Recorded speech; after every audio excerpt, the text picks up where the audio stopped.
புனித அந்தோனியாரே, எங்களுக்காக வேண்டிக் கொள்ளும். பக்தி ஸ்மாலக சபையின் நவரத்தினமான புனித அந்தோனியாரே, எங்களுக்காக வேண்டிக் கொள்ளும்.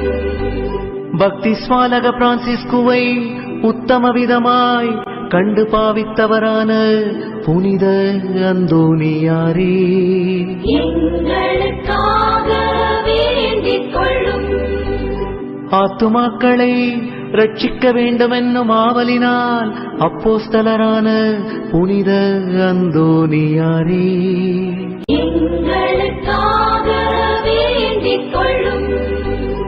தேவஸ்நேக பெருக்கத்தினால் வேத சாட்சியான புனித அந்தோனியாரே, எங்களுக்காக